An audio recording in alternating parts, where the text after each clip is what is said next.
Thanks for listening to this Word in Your Ear podcast. If you'd like to get early access to all our productions ad-free, priority booking for our live events, and to take part in our weekly quiz, go to patreon.com/wordinyour-ear for more details.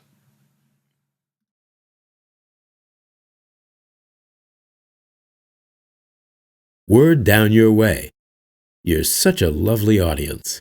And it's comforting to know in these uncertain times that some things never change. And the man who made an inspired contribution to rock and roll theatre in 1967 is still on stage and doing it 57 years later, paging health and safety.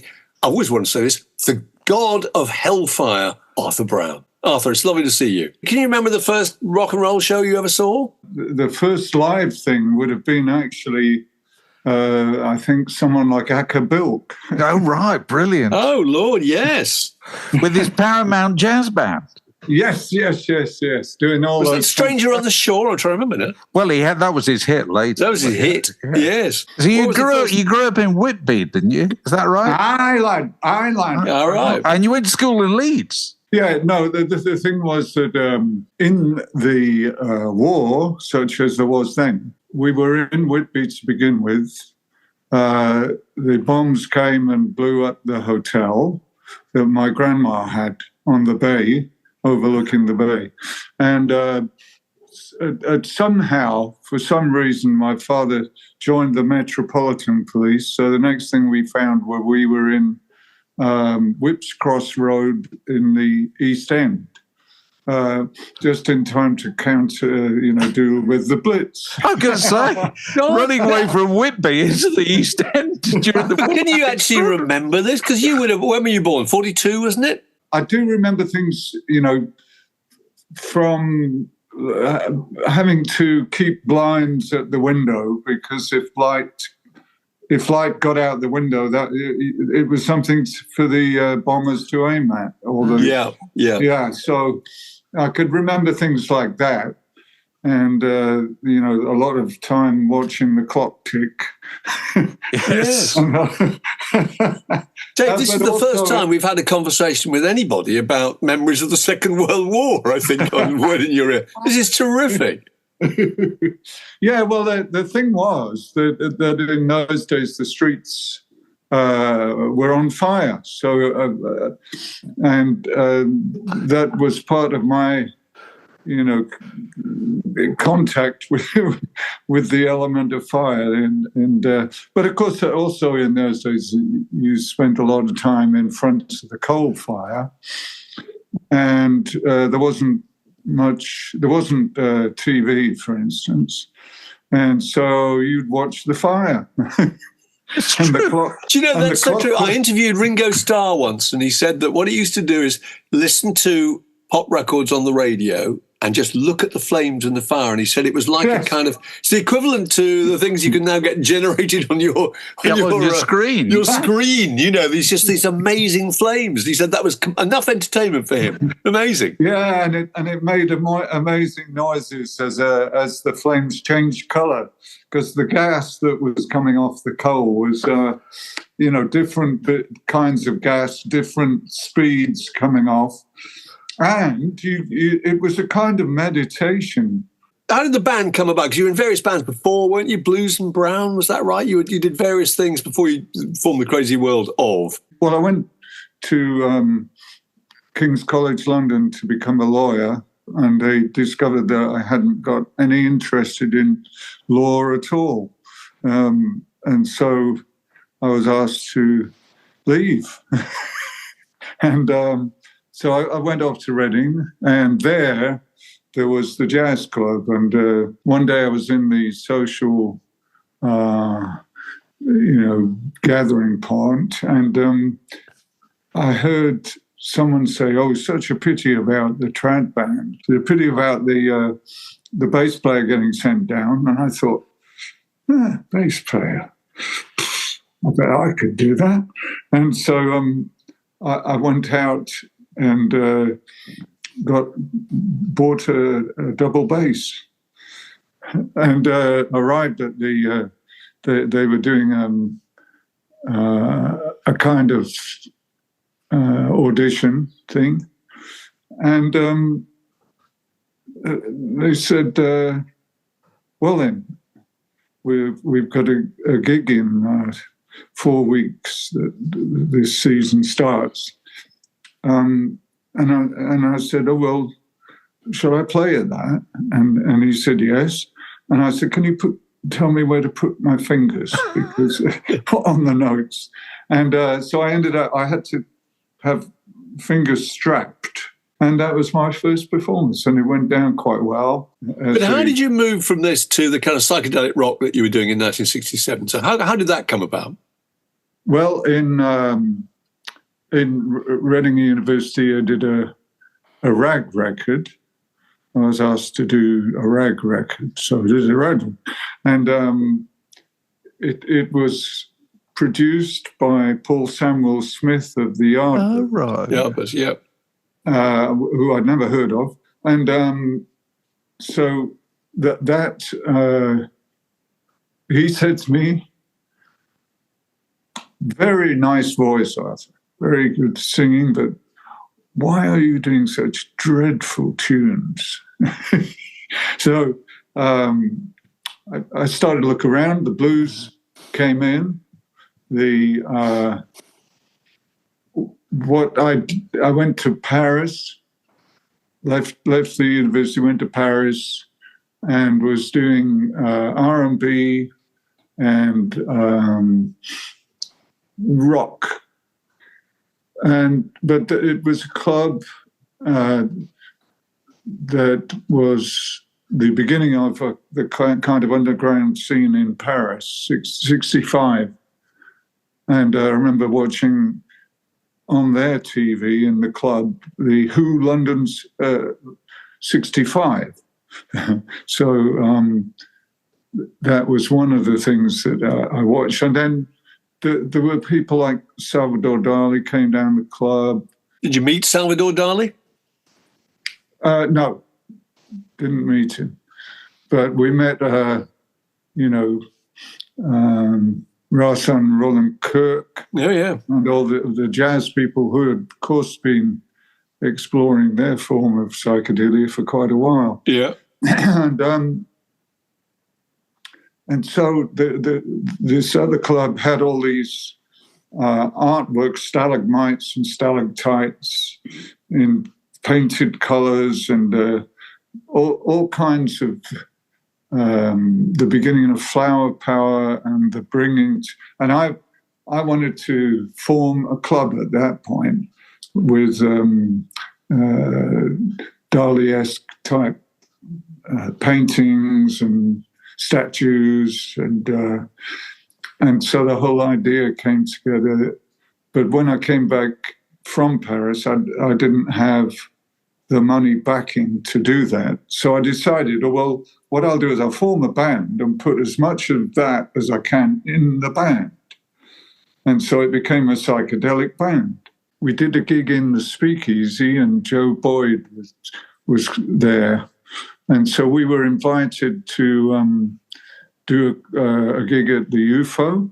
Right. And that was, I was writing, at that time I was writing, I had just written Devil's Grip. And I made the acquaintance of this wonderful artist who became our lights man. And we used to chat about the history of everything and art and culture in the Palaeolithic ages and the later times, so that the idea of horns and then magical druid-like cloaks and all that imagery came into the act. And one of the things which I'd started in Paris because of someone left a crown outside my bedroom after a wild party down the corridor. And in the morning, I found it outside the door with candles on. So I thought, okay, I'll light the candles when I'm on stage. That's great. And so when I got back to England, the crown collapsed, fell apart. and used a pie dish with petrol in it. And this is the point of this interview where somebody has to say, this was before health and safety. Yeah, absolutely. Somebody's got to say it. So I'm going to say it. Carry on. Yes. And, well, the artist guy enjoyed standing at the side and throwing flaming things into till one of them got into the plate of petrol. But the point with that one was that the strap that held it, In strap, yes. Yeah, the head strap. That's why my brains didn't fall out to begin with.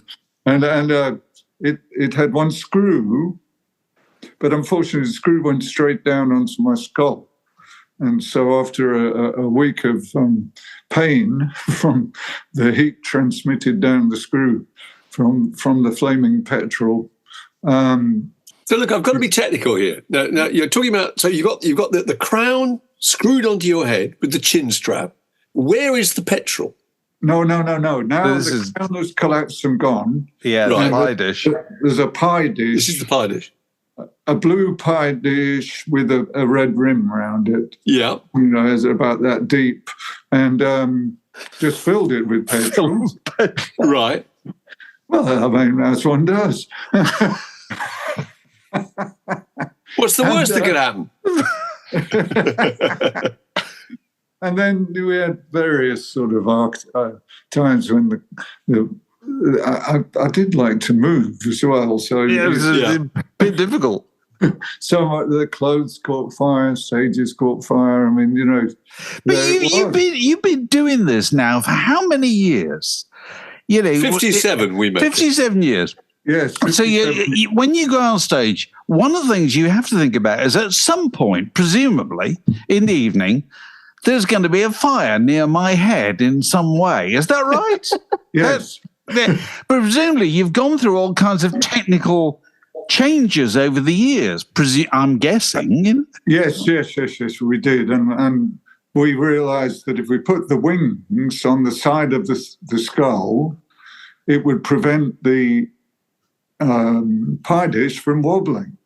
So we did that, and that was, again, from arcane imagery and stuff until the helmet became, then we put in, we wanted the flames to last longer and go a bit higher. So we put in the horns, and in those days we covered the horns with something that was rather like army gaiters.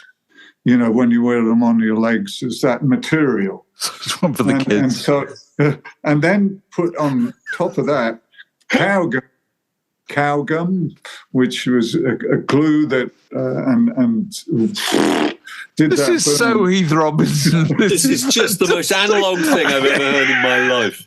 Cow gum, gaiters, have you asked you a pie question? dish. Have you ever had a conversation with a fire officer over there? You must have done. So Yeah, you still do this now, don't you? So there is a flaming helmet, right? Oh yeah, now we've got the flames, so they go up 3 to 3.5 feet. But surely, what's the conversation you have with health and safety? Because that's not something they encourage, is it? Not really, no. But there. I'm surprised they still let you do it. Well, it depends on the height of the ceiling. Yeah, of course. In the old days, it didn't depend, and I was taken 10 years ago to a room at a concert, and they said, "You see there?" And we painted the rest of the scene, but we left the bit where you burnt it. And so that one had lasted 20, 30 years. And so we had sort of accidents and stuff. And so you'd have to... So what is the worst that's happened? Did you ever set any of the rest of the stage set on fire or anything? Yes. Go on. I had a burning suit, and that the fire officer came leaping on with the blanket and tried to wrap it around me, but I was dancing and wouldn't stop. So Sued by fire officer. So you trying to get out.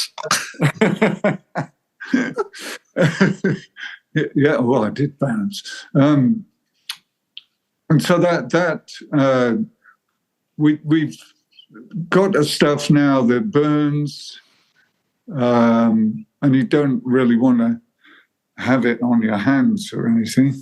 Okay. But it's not the same danger for clubs and stuff. Right. And you still have to persuade,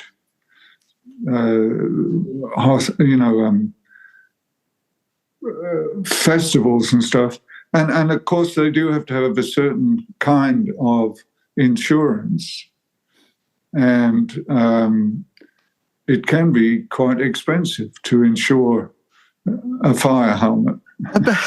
So there must be places that won't let you play, surely. Well, it depends on, like if it's open air and the flames are going up into the air. No, I'm talking about clubs. There must be clubs that won't let you play. Clubs depend. So when you arrive at a gig, there must have to be a conversation in the middle of the afternoon, right? About 4 o'clock or whatever. And there's the owner of the place or whatever, and there's your tour manager or whoever, and there must be a slightly tense conversation most afternoons. Well, also it depends on the PR people. We had one gig where the actual head of the whole team that did the festival didn't want to do it. And there was the other guy who was the stage manager was really keen to do it. And so he finally went in and said, look, imagine this. You're two fire officers holding canisters of fire extinguisher, and they're holding them up alongside the man who's got his flames pouring out his head. He said, what a fantastic picture it's going to make. And you'll get it all in the papers. Yeah. And there, and we didn't have any trouble. We didn't burn anything. So it's the peak of a fire officer's career, isn't it? I did Arthur Brown. Yeah, have you done Arthur Brown? Oh, yeah. Right. That's fantastic. Instant promotion. You've done Arthur Brown. So we've got it. Yeah, no, we've got it now, so that it is, after all, fire is my calling card. Absolutely. And so we've made sure that it's a safe thing, but it still has that excitement to it, and that central image has always been a really powerful. It's sort of visceral. It's not. It is, isn't it? It is. It's pre-technology, isn't it, really? That's actual fire. It's not just a picture of fire. That's real fire. Small children understand it. Animals understand it. You know that. Yeah. So have you ever not been able to do it?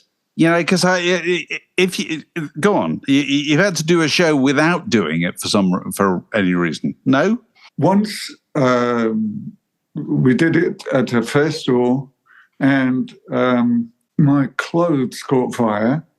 So Zoot Money claims it was he who extinguished it with 2 pints of Newcastle Brown. This is so old school. This is. Even Newcastle Brown is Newcastle Brown analog, isn't it? This is like something like the Beano. Yeah. You're on tour in Europe, I think, aren't you? Is it a European tour? Yeah. Quite soon? What we decided was we'd do mainly England this time. Yeah. But we've got things get added. So we've got a Scandinavian one. Yeah. Italian. And you're big in Germany, aren't you? Yeah. We had a list we were talking about on the podcast the other day of the oldest people still touring. Willie Nelson, 90, Bob Dylan, 82. And I think the youngest on that list at 76 was Steve Howe. Yes, you should have been on there. Fantastic. Man to be 82 and still doing it. Thanks so much. It's lovely to talk to you, Arthur. And good luck with the tour. Terrific. Thank you. Keep the flame alive. Yes. Yeah. Word down your way. You're such a lovely audience.